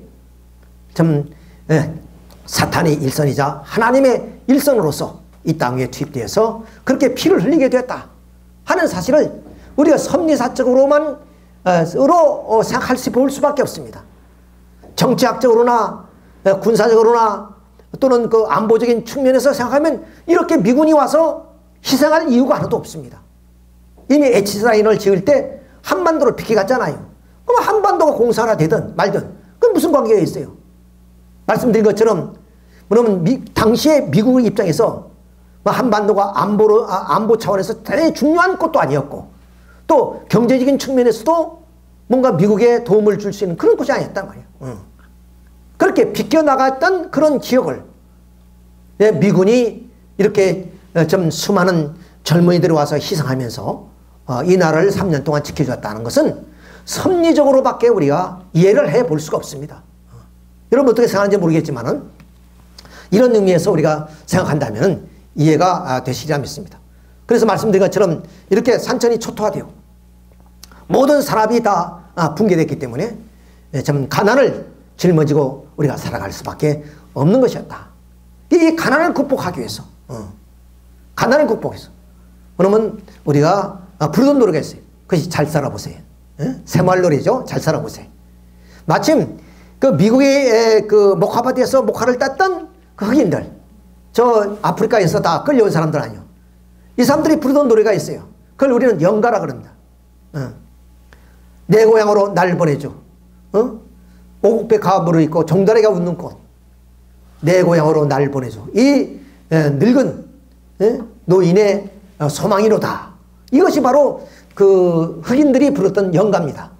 그것처럼 우리 가난을 짊어지고 사는 우리 민족에 한번 배부르고 든든하게 살아보고 싶은 그런 하나의 소망, 그것이 우리의 잘 살아보자 하는 그런 하나의 우리들이 영가였습니다. 그런 그 좀 민족의 그런 열망과 그런 그 우리들의 노력을 통해서 결국에 좀 새마을운동이 벌어지게 되고, 그래서 1988년도에 정말로 상상을 초월한 그런 일이 벌어진 거예요. 그것이 바로 서울올림픽 대회입니다. 그야말로 원조받는 나라가 이렇게 올림픽을 치를 수 있어요. 올림픽을 치른다는 건 뭐예요? 국위도 뭐냐면 향상이 돼 있어야 되고, 그렇죠? 국력도 있어야 되고, 그 다음 경제적으로도 우리가 경제력이 있어야 이런 올림픽을 잔치를 치르는 거 아니겠어요? 그런 잔치를 치르게 됐다는 거예요. 기적 아닌 기적이 일어나게 됐다. 이걸 가르쳐서 우리는 기적이라고 누가 얘기하지 않을 수가 없다는 것을 우리가 알 수가 있습니다. 그 다음 뭐냐면 2002년에 한일 월드컵 치렀고, 그 다음 대구 육상경기대회 세계대회죠. 그 다음 우리가 평창 동계올림픽이 좀 작년에 치렀습니다. 그렇죠? 자, 이래서 스포츠 그랜드 슬램을 달성한 거예요. 이 스포츠 그랜드 슬램을 달성한 나라는 우리나라 합쳐 6개 나라밖에 없어요. 세계에. 그러니까 올림픽을 치르고 스포츠 그랜드 슬램을 달성하는데 벌써 한 30년, 40년씩 걸립니다. 근데 우리는 30년 만에 바로 이 스포츠 그랜드 슬램을 달성했다는 민족이다. 우리 민족이 근성이 뭐냐면 빨리빨리가 있죠. 그런 것도 하나의 힘을 얻어서 그렇게 이루었다고 이렇게 볼 수 있고, 그래서 우리는 좀 해방 직후에 우리 민족의 그런 그 GDP가 얼마냐? 68달러였어요. 근데 이제는 그 무역 수지가 1조억을 달성하는 그런 그 좀 놀라운 실적을 거두게 되고, 그래서 경제학 대부 피터 드러거 박사는 이래요. 해방 이후에 좀 비서형 국가로서 식민지에서 해방된 민족으로서 가장 기적을 이룬 민족이 있다면 그것은 사우스 코리아다. 정치적으로나 또는 경제적으로나 모든 면에서 좀 어느 나라도 따라올 수 만큼 이렇게 기적을 이룬 대한민국을 이렇게 칭송하고 있습니다. 우리가 모든 좀 경제적 분야 또는 이거 좀 정치적 분야 모든 분야를 보더라도 우리가 세계의 톱을 달리고 있는 그런 민족임을 우리가 자부할 수 있다. 이렇게 우리가 볼 수가 있죠. 그리고 FTA도 가장 칠레 다음에 많이 챙기는 나라다. 자, 지금은 땅을 크게 가질 필요가 없습니다. 그리고 뭐냐면 공장도 지금은 모두가 이제 글로벌화된 시대이기 때문에 뭐 좀 인적 자원이라든가 또는 이제 그런 금융이라든가 즉 자본이죠. 자본이나 노동력이나 모든 것이 이제 국제화 시대 아닙니까? 그러니까 자본도 뭐 좀 원하는 대로 갈 수 있고 노동력도 원하는 대로 갈 수 있는 그런 시대에 말하면 우리의 그 삼성의 좀 스마트폰이 중국에서 생산하고 이러잖아요. 그럼 그걸 팔로가 돼요. 세계로 나가는 거예요. 그러니까 우리가 그만큼 FTA를 많이 체결했다는 것은 우리가 만든 제품이 세계의 사람들이 쓰고 있다. 그러니까 우리가 가는 우리가 만든 제품들이 가는 곳이 바로 우리 땅이다. 우리 시장이다. 이런 얘기가 되는 것이에요. 자, 이런 입장에서 봤을 때 좀 세계가 바로 이 대한민국이 세계화다. 이렇게 한마디로 말씀을 드릴 수가 있는 이 놀라운 기적과 같은 일들이 바로 한반도에 이렇게 이루어지는 이유가 무엇이었느냐? 그것이 바로 애국가인 듯이 하나님이 보아사 우리나라 많습니다. 어느 정도로 보았느냐? 동해물이 마르고 백두산이 닳도록 그렇게 보호해 주신다. 언제 백두산이 닳고 동해물이 마르겠습니까? 영원히 2000년 전 이스라엘 민족한테 야훼 하나님은 이렇게 약속을 하십니다. 야훼 하나님은 오직 한 분이 너의 마음과 뜻과 힘을 다해서 사랑하라. 그리고 그것을 너희 자녀들에게 열심히 배워줘라. 안전하 서나 항상 그것을 원하면 낭독하고, 그리고 너는 그 손목에다 그 기호로 삼고, 그리고 이마에다 붙여서 표로 삼고, 또 나갈 때는 문설주에다 그걸 바르고, 그러면 이번 올 때나 들어갈 때나 항상 그것을 낭독하라. 그런 말씀이에요. 그것이 쇠마 이스라예요. 쇠마란 말은 들으라 그 말입니다. 이스라엘 들으라. 그래서 들어가도 복이요 나가도 복이다. 이렇게 말씀하시는 거예요. 그러니까 얼마나 하나님이 이스라엘 민족을 사랑했느냐. 그 누구 때문에 사랑했냐? 바로 메시아가 탄생하는 나라이기 때문에. 하나님이 수많은 민족 가운데 당신의 기업으로 바로 이스라엘 민족을 선택했기 때문에 하나님은 어떤 민족보다도 이스라엘 민족을 사랑하셨고, 그 사랑했기 때문에 바로 인류의 평강의 왕이요 영존하신 아버지로, 또 김여자의 모사로서 예언한 메시아를 이스라엘 민족 가운데 보내주셨지만, 그 민족이 그분을 따르고 믿고 그분을 협조해서 인류 평화의 운동을 실현해야 되는데, 민족주의에 함몰돼서 결국 예수님을 십자가에 못 박아버립니다. 그러니까 다시 지구 한 바퀴 돌고 2000년의 긴 역사를 통해서 한반도에 들어오는데, 바로 하나님은 이 한민족을 사랑하지 않을 수 없어요. 그런데 하나님이 사랑하면 반드시 사탄이가 원하면 시기하고 질투할 수밖에 없습니다. 그러잖아요. 이 세상에도 원하면 우리가 뭔가 내가 노력하면 노력할수록 반대 세력이 생기게 됩니다. 정치적인 일이나 경제적인 일이나 모든 일들이 그러듯이.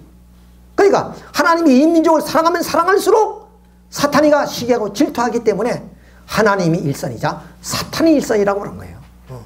그러니까 이 나라가 단군 이래 931번이나 외침을 당했던 순환의 역사도 결국 하나님이 사랑하기 때문에 사탄이가 시기 질투해서 그런 굴곡의 역사를 만들게 됐고, 6.25 같은 엄청난 전쟁을 이 땅 위에 발발하게 된 것도 결국에 사탄이가 이 한반도를 뺏기지 않기 위해서, 하나님에게 넘겨주지 않기 위해서 바로 최후의 발악을 했다는 사실을 우리가 아셔야 됩니다.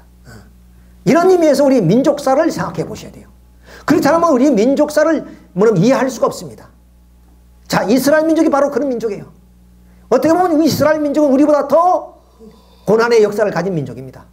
400년 애굽에서 노예생을 하고, 그 다음 또 약 한 200년 동안에 포로생활을 하게 되고, 그 외에 저 아시리아 제국, 바비로니아 제국, 헬레님 제국, 로마 이런 합병이 돼가지고 석방된 그런 생활을 한 거예요.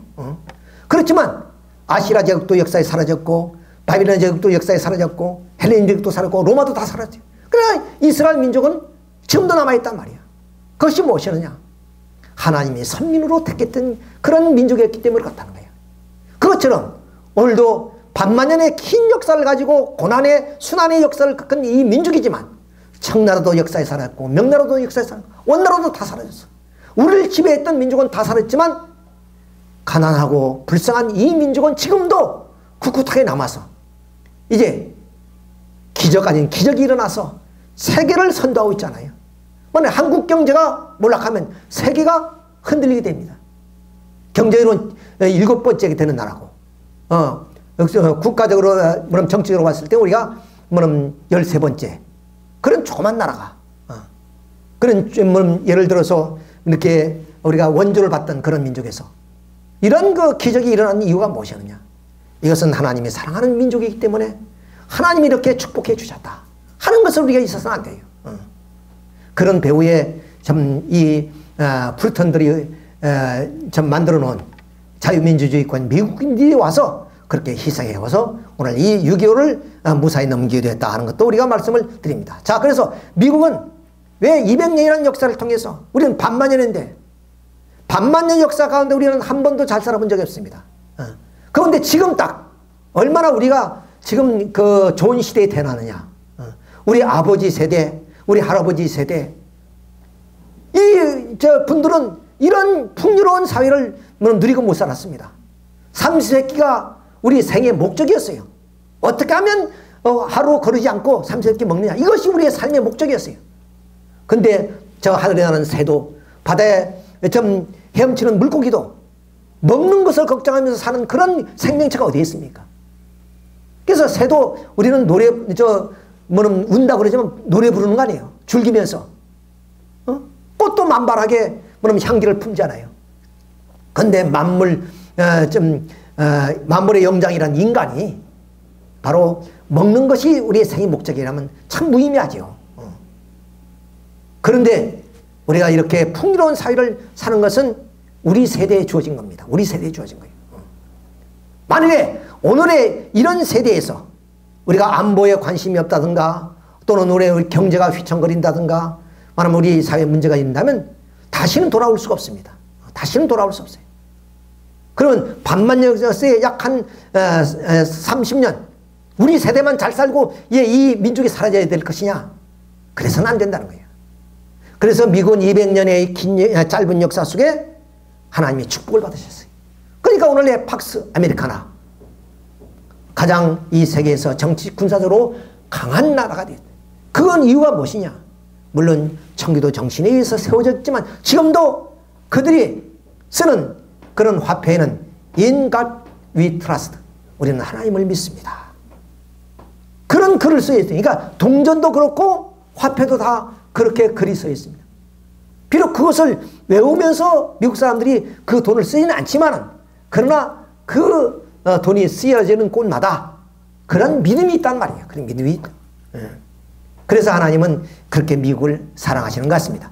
자, 이스라엘 민족 아까 말씀드렸습니다. 쇠마 이스라엘이라 그랬어요.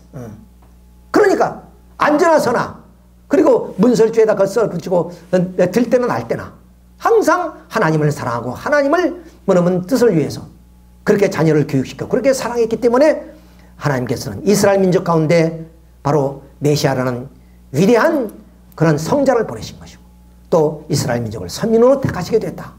우리 민족도 지금은 조회를 하는지 안 하는지 모르겠습니다만 우리는 항상 학교 다닐 때 조회할 때면 아침마다 우리가 월요일 아침마다 이렇게 불렀잖아요. 하나님의 보호하사 우리나라 만세.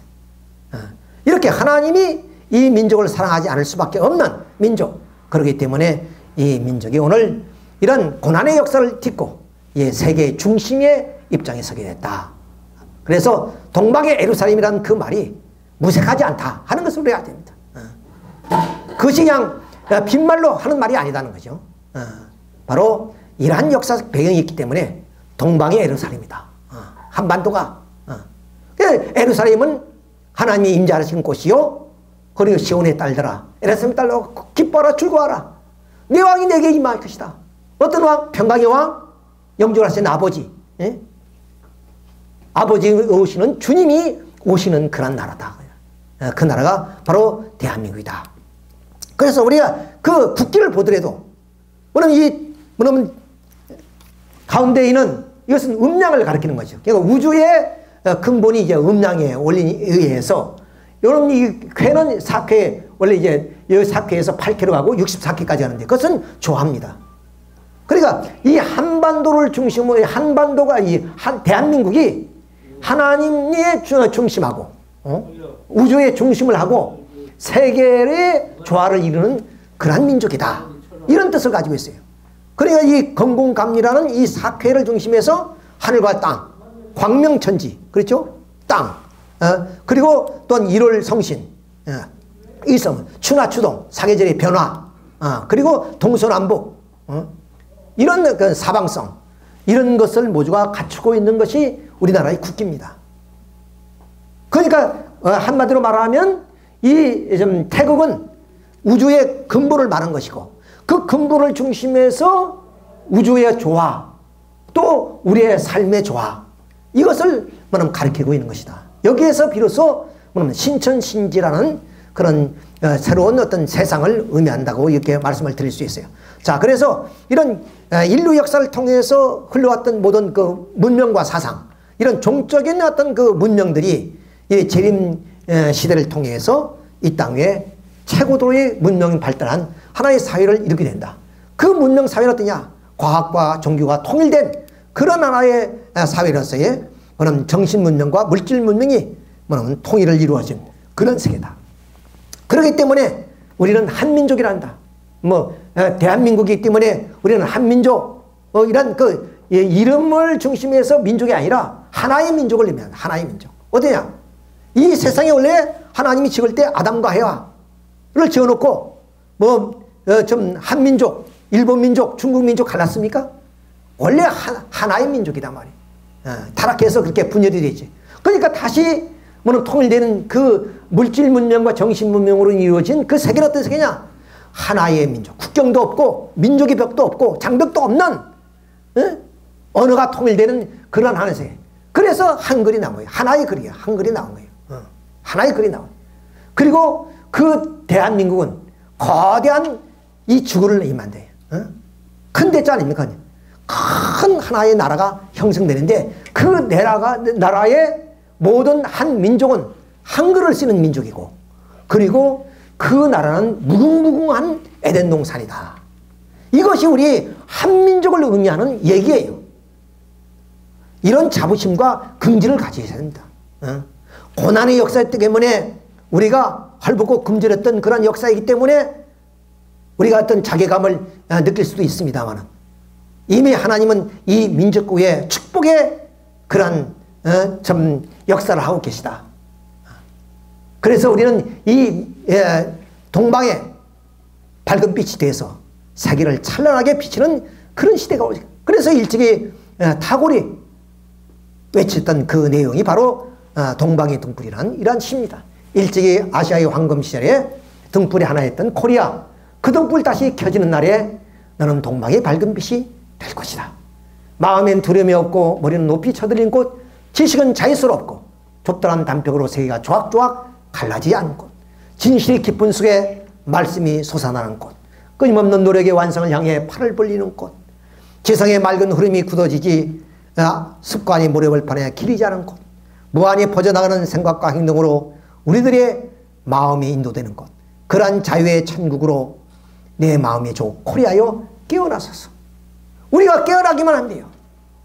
깨어나기만 하면 이제 이 동방의 등불을 가지고 세계를 그 어둠을 비출 수 있는 그런 시대가 도래했다 하는 것을 우리가 참 마음속에 간직해야 됩니다.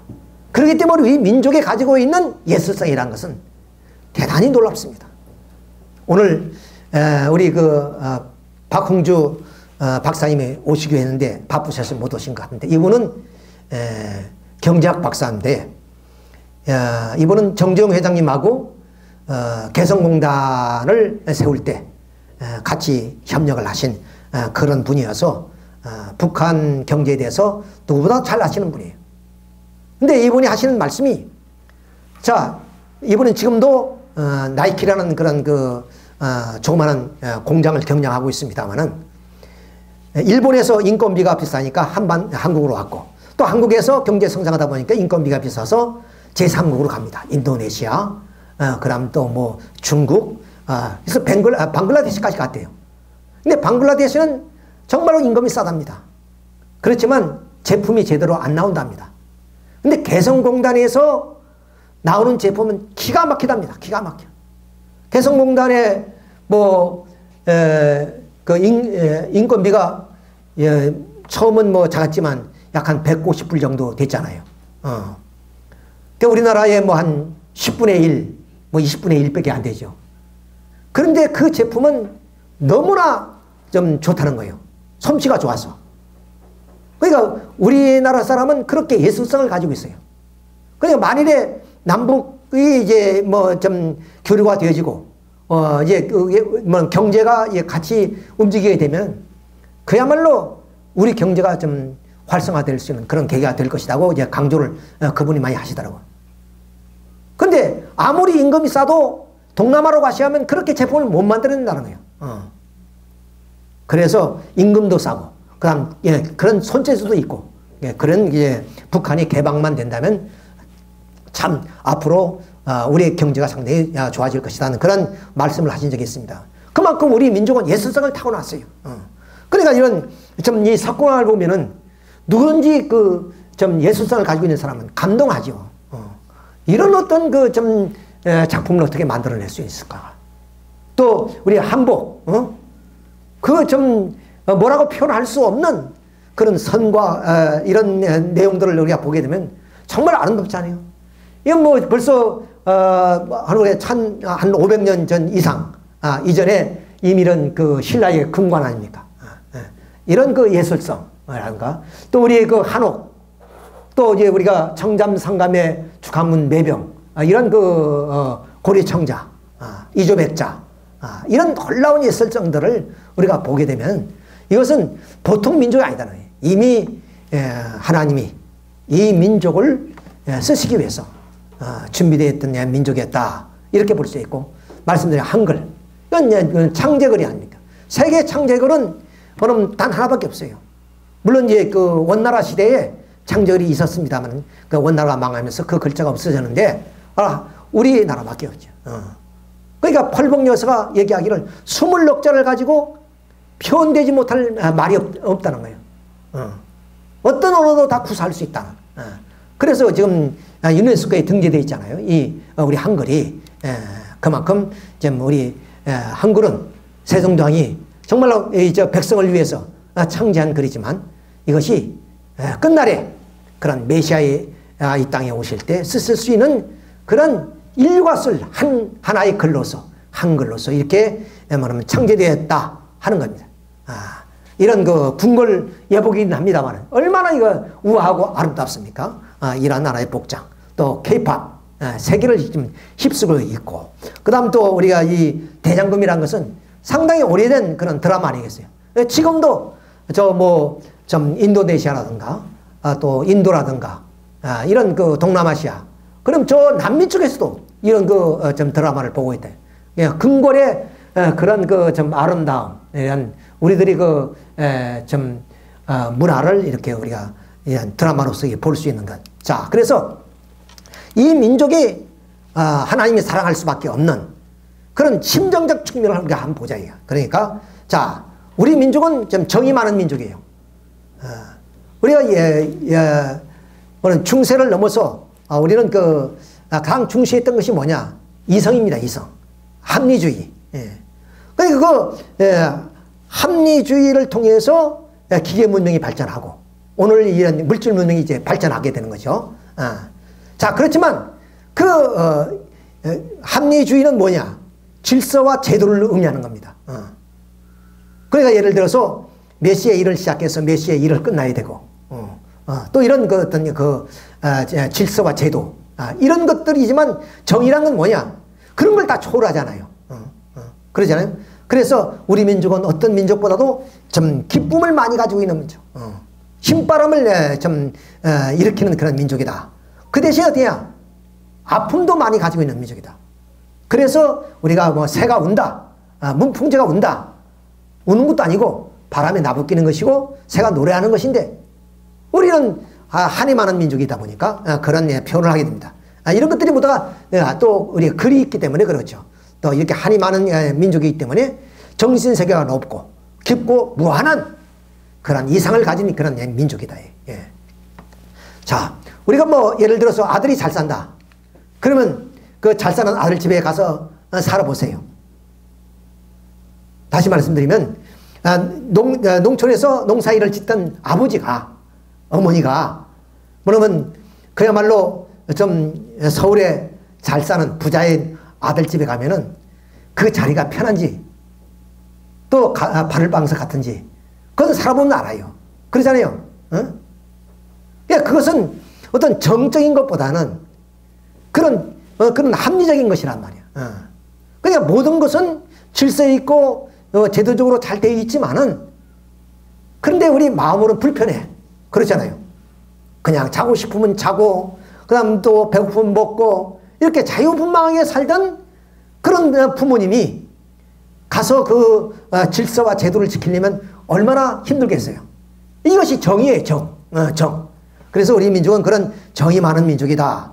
그 다음 우리 민족은 일찍부터 경천사상이 높아서 유교, 도교, 불교, 기독교 이런 것들이 다 수용이 돼서 이제 뭐냐면 우리가 그렇게 하늘을 좀 사랑해 왔습니다. 그래서 그 경천사상 가운데는 왕, 또 우리가 부모, 그리고 신랑 이런 사람들을 어떻게 우리가 대하느냐? 바로 왕 앞에 신하로서의 뭐냐면 충신의 역할을 해왔고 그 다음 부모한테는 효자의 노릇을 해왔고 또 신랑 앞에는 열의 그런 신부로서, 아내로서의 그런 삶을 살아왔던 겁니다. 이런 나라의 민족 정신이다. 이런 좀 춤과 효와 열에 있는 그런 민족이, 이런 민족이기 때문에 바로 하나님이 이런 민족을 사랑하실 수밖에 없는 것이다. 배달 민족이란 것은 더불어 함께 사는 민족을 말합니다. 그래서 우리는 예의지국이라 하는 것이고, 그리고 그래도 부모가 돌아가면 이렇게 3년 동안 심효살이를 했다는 것. 우리가 좀 합리적인 사고를 가지고는 이해가 안 되잖아요. 정적인 민족이기 때문에 그런 것들이 가능하다, 이렇게 볼 수가 있고, 말씀드린 것처럼 우리의 언어는 창제의 거리를 이루면서 풍부한 형용사이기 때문에 어떤 말도 구사할 수 있는 거예요. 이런 민족이다. 또 선한 민족이기 때문에 931번이나 외침을 당했지만 한 번도 침략을 해보지 못한 그런 민족이다. 자, 그러니까 이 세계에서 하나님이 당신의 기업으로 삼을 수 만한 민족이 어떤 민족이냐? 이스라엘 민족에 이미 21장에 말씀했듯이, 그러면 이제 그 민족이 넘어짐으로 인해서 구원이 이방에 이루기 때문에 그 이방을 찾아 하나님은 2000년 동안 찾아오신 그 민족이 한 민족이다. 그러니까 역사적으로 봤을 때 한 민족이 오늘 38선을 중심해서 이 분쟁을 하는 이유도 이러한 측면에서 우리가 이해를 하실 수 있다, 이렇게 말씀드린 것처럼 이렇게 종교가 한반도에 들어와서 꽃을 피웠습니다. 그래서 신앙심이 깊은 그런 민족이다. 그리고 끝으로 이제 모든 문명이 이렇게 이동하는 그 과정을 보면 이렇습니다. 서론에 말씀드렸습니다. 토인비가 결국 그 문화는 유기체를 형성해서 생성, 성장, 발달을 하면, 그러다가 결국에 그것이 다시 몰락의 과정을 거친다 그랬습니다. 그래서 동시성을 이룬다는 말씀을 하시는데, 이런 하천 문명은 바로 이렇게 나일강이라든가 디그리스 유프라테스강을 중심의 문명이 결국 기중인을 통해서 대상으로 건너갔고, 그 대상이 이제 태평양 시대에 도래했다고 얘기합니다. 대륙 문명은 이렇게 에집트 문명이 다소 로마 반도 문명으로 들어갔고, 그것이 다시 이 대영 제국 서해 문명으로 들어와서 오늘날 미국을 중심으로 하는 대륙 문명을 이루게 됐다. 다시 그것이 동시성을 이루기 때문에 바로 섬이란 문명으로 돌아와서 한반도로 그 문명이 귀결되어서 종결되어지는 것이다. 반도란 것은 대륙 문명과 해양 문명이 연결되는 축이라는 거예요. 그러니까 이 한반도에서 이제 새로운 신천신지의 개벽의 문화가 싹이 나올 수밖에 없다. 싹 들 수밖에 없다. 그래서 빛은 동방으로라는 얘기를 하게 됐다는 것을 말씀을 드립니다. 그래서 찬란한 이 동방의 횃불이 세계의 어둠을 비치는 그런 시대가 도래했다 하는 말씀을 드리면서 오늘 저희 강의를 모두 마치도록 하겠습니다. 여러분 수고하셨습니다.